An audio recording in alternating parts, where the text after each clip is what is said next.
वाली पत्ती से लेकर जहाँ 2 पत्तियां रहती हैं, उस पत्ती के बीच में जो गेप होता है डंडी का, इसमें 64 योगनियां भी है।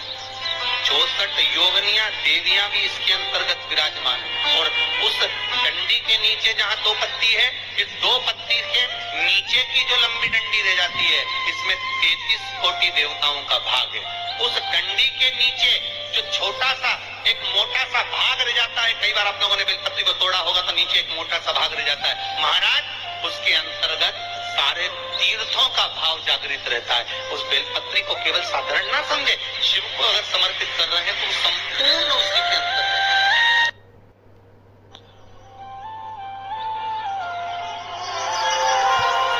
केवल आप लोगों ने बेलपत्र अगर कभी शिव जी पे चढ़ी हुई, हम तो कई बार निवेदन करते हैं कि आप उसका सेवन हफ्ते में एक बार, जिसको भी शुगर हो, बीपी हो, थायराइड हो, हफ्ते में एक बार शंकर जी पे चढ़ी हुई बेलपत्र अवधूतेश्वर महादेव के नाम से, कौन से महादेव? अवधूतेश्वर महादेव के नाम से खाना प्रारंभ कर दें, हफ्ते में एक बार। और जिसके भी घुटने में प्रॉब्लम रहती है या डॉक्टर ने बोल दिया कि घुटना बदलना पड़ेगा, तो उनके लिए निवेदन है, शिवरात्रि के दिन रात्रि को 12 बजे शंकर जी पे चढ़ी हुई बेलपत्र, भगवान शंकर पर चढ़ी हुई बेलपत्र, शिव जी के मंदिर पर ही बाहर खड़े होकर शिखर का दर्शन कर उस बेलपत्र को चबा चबा कर खा लीजिए। घुटना बदलने की जरूरत नहीं पड़ेगी, कभी भी घुटना बदलने की जरूरत। और कई लोगों ने प्रैक्टिकल करके देखा है, आपके बीच में ही लोग बैठे होंगे, बहुत सारे आपके भीतर बैठे होंगे। भगवान भूत भावन भूतेश्वर मेरा शंकर, मेरा कैलाशी, मेरा अविनाशी, मेरा शिव है, इस मृत क्यों लोग पर दुनिया के लोग न जाने क्यों कहे हम कृष्ण वाले, हम श्री जी वाले, हम शंकर के मंदिर नहीं जाते। वो कोई कहता हम नारायण वाले, हम शंकर को नहीं मानते, हम शंकर का प्रसाद नहीं लेते, हम शंकर के मंदिर नहीं जाते। भगवान को ऐसा बांट दिया कि शंकर के दरवाजे को जाने को तैयार नहीं होता। तो किसी ने एक बार पार्वती जी ने शिव जी से पूछा, भोलेनाथ जी कोई तुम्हारे मंदिर में नहीं आता, कोई तुम पर जल नहीं चढ़ाता, कोई तुम्हें नमन नहीं करता, सब ये मंदिर जाना, नारायण के मंदिर जाना, वो मंदिर जाना, वो देवता को रिझाना, वो देवी को रिझाना, तुम्हारे को कोई नहीं रिझाता। शंकर भगवान बोले मत रिझाने दे, अपने को कोई दिक्कत नहीं, अपन तो शांति से बैठे रहो। मेरे ससुर ने मुझे श्राप दिया है, दक्ष प्रजापति ने, ए शंकर मैं तुझे श्राप देता हूँ कि तू शमशान में निवास करेगा। शंकर भगवान बोले उस दिन से मैं बड़ा प्रसन्न हूँ क्योंकि मैं शमशान में रहता हूँ। आज किसी का भी भजन कर ले, चाहे ये राम कहे, चाहे ये कृष्ण कहे, चाहे देवी कहे, चाहे दत्त कहे, इसकी मर्जी पड़े, जितना देवी देवता पूछता फिरे, पर आखिरी में मरने के बाद तो मेरे पास आएगा ना, तो मुकट बन उस दिन का इंतजार है। और जैसे ही मेरे पास आया, ऐसी लकड़ी में जलाऊंगा गीली कि 3 दिन ठंडा नहीं होगा। जिस पुराण को हम श्रवण करने के लिए बैठे हैं, ये पुराण कोई साधारण सा नहीं, इसको कोई साधारण सा ना। भगवान शिव की जब कृपा होती है, करुणा होती है, दया होती है, तब जाकर कहीं आप भगवान शंकर की अविरल भक्ति और मुक्ति की पथ को निश्चित करने वाली शिव महापुराण की कथा श्रवण कर पाते। भगवान त्रिवरी देव महादेव, करुणा सागर भगवान शंकर, दया सागर, जिन्होंने आप सबको यहाँ पर आमंत्रित करा। जय शिवाय, जय शिवाय। कहीं भोले बाबा की दया और उदारता ही है जो पूरे शहर सीहोर में ऐसा कोई भवन नहीं है जिसमें आप लोग नहीं है, ऐसा कोई भवन नहीं जहाँ आप लोग। और शहर तो शहर, पूरे नगर में, पूरे गांवों में, खेड़ों में, क्षेत्र में।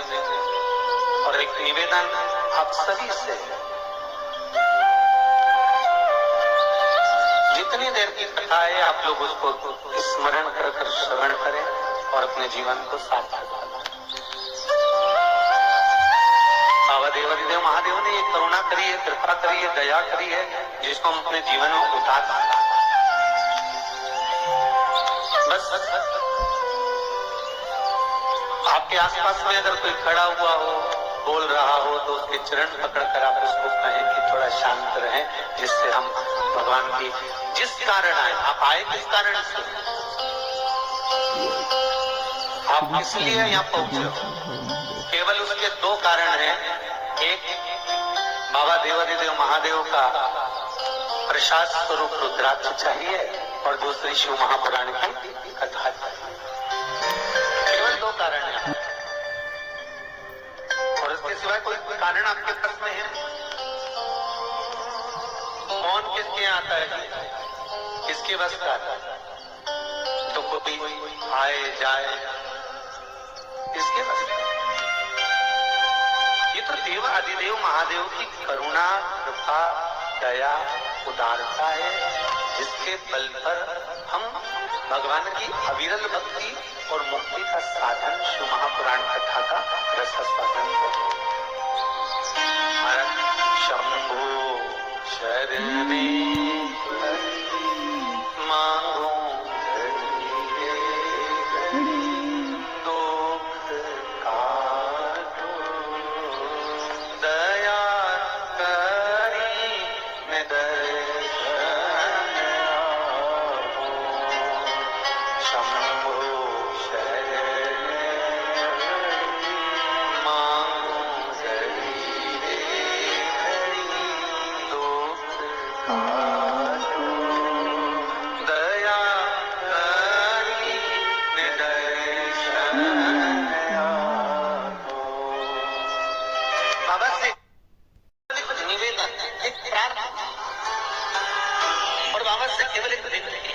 हमारे जीवन की एक सार्थकता कि तेरा ही दिया मैंने खाया दिया है, तेरा शुक्रिया है, तेरा शुक्रिया है, मुझे भोले बाबा ने बहुत दिया है, तेरा शुक्रिया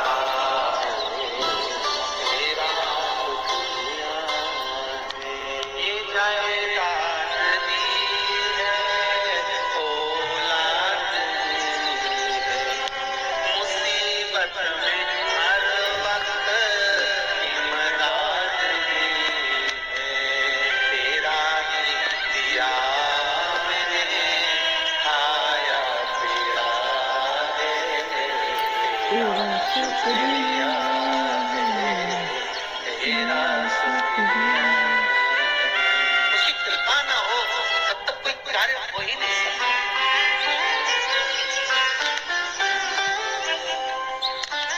संसार में आने के बाद देखिए, अगर भगवान के होना है, परमात्मा के अगर हमको होना है, तो थोड़ा सा तो जीवन में कष्ट। वैकुंठ चतुर्दशी का जो दिन है महाराज, इस दिन रात्रि को 11 बजे से लेकर 12:30 के बीच में दीपदान होता है और चौथा दिए का दान, इसमें 14 दीप लगता है।